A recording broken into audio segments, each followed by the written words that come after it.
और ग्रेटर नोएडा से खबर आ रही है, जहां पर आयोजित इंटरनेशनल ट्रेड शो अब खत्म हो गया है। 25 से 29 सितंबर तक ट्रेड शो का आयोजन किया गया। ट्रेड शो के जरिए उत्तर प्रदेश के व्यापारियों को ग्लोबल मंच मिला है। ट्रेड शो में 5 लाख से ज्यादा विजिटर्स पहुंचे। मेगा इवेंट के दौरान कारोबारियों को करोड़ों के ऑर्डर्स मिले हैं। योगी सरकार अब मंडल और जिला स्तर पर ट्रेड शो आयोजित करेगी। अगले साल भी 25 से 29 सितंबर के बीच इंटरनेशनल ट्रेड शो का आयोजन किया जाएगा।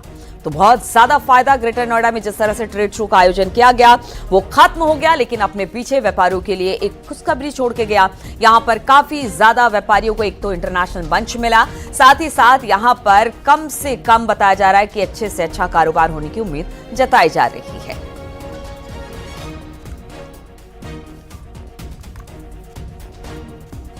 तो 5 लाख से ज्यादा विजिटर्स यहां पर पहुंचे। शुरू हुआ ये ट्रेड फेयर, करीब 4 से 5 दिन चला और व्यापारियों को यहां पर करोड़ों के ऑर्डर भी मिले। और कहा यह जा रहा है कि जो अगला इंटरनेशनल ट्रेड फेयर होगा वो अगले साल 25 से 29 सितंबर के बीच में ही होगा। इंटरनेशनल ट्रेड शो जिसका अब आगे आने वाले दिनों में लोगों को इंतजार रहेगा।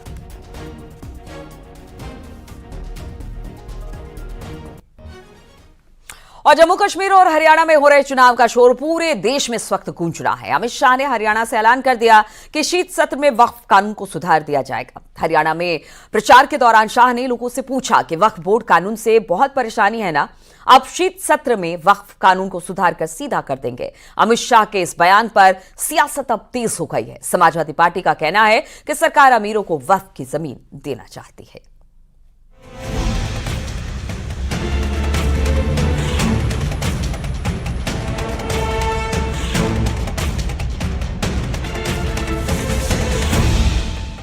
कश्मीर से हरियाणा तक इस वक्त चुनावी शोर में हर नेता जोर आजमाइश कर रहे हैं। बीजेपी पीओके से लेकर आतंकवाद पर प्रहार कर रही है, कांग्रेस के कारनामों को गिना रही है और हिंदुत्व के मुद्दे पर लोगों को एकजुट करने की कोशिश कर रही है।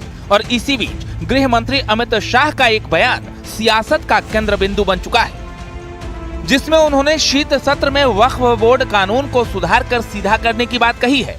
वक्फ बोर्ड का जो कानून है, ये वक्फ बोर्ड के कानून से बहुत परेशानी है ना। एक कानून को एक शीत सत्र में हम सुधार कर सीधा करने का काम कर देंगे। अमित शाह ने हरियाणा के गुरुग्राम में वक्फ बिल में संशोधन संसद के इसी सत्र में करने की बात कही है, जिसके बाद मामले पर राजनीति तेज हो गई है। अगर भारत सरकार नया वक्फ संशोधन बिल लाती है तो मुसलमान इसका स्वागत करेंगे, क्योंकि इससे भूमाफियाओं का जो एक मायाजाल है वो खत्म हो जाएगा। गृह मंत्री अमित शाह के आज के बयान से, चुनावी रैली में जो उन्होंने बयान दिया, इससे साबित हो गया कि वक्फ अमेंडमेंट बिल जो है वो चुनाव की राजनीति को देखते हुए लाए। उनको ये नहीं मालूम कि जब कोई मामला जॉइंट पार्लियामेंट्री कमेटी को रेफर हो जाता है तो वो एग्जीक्यूटिव के डोमेन से बाहर हो जाता है। अगर मैं लोकसभा में होता तो मैं प्रिविलेज मोशन मूव करता गृह मंत्री के खिलाफ। दरअसल वक्फ बोर्ड कानून में संशोधन की जब से चर्चा हुई तभी से कांग्रेस और विपक्ष के नेता इसका विरोध कर रहे हैं। खासकर ओवैसी जैसे मुस्लिम नेता इसके विरोध में खुलकर सामने आए, जिसके बाद जेपीसी का गठन हुआ, लोगों के सुझाव मांगे गए और अब अमित शाह ने साफ कर दिया है कि शीत सत्र में बिल बदल जाएगा। तो निश्चित तौर पे भारतीय जनता पार्टी की सरकार ने पहले भी ऐसे कानूनों को समाप्त करने का कार्य किया, ऐसे नियमों को बदलने का कार्य किया है जो सिर्फ तुष्टीकरण के लिए होते थे, जिसकी उपयोगिता नहीं होती थी, और आगे भी इस तरह के कानूनों को बदलने का कार्य किया जाए। 80% से ज्यादा प्रॉपर्टीज ऐसी हैं जो कि गलत तरीके से बनाई गई हैं और बाद में उनको डिक्लेयर कर दिया गया।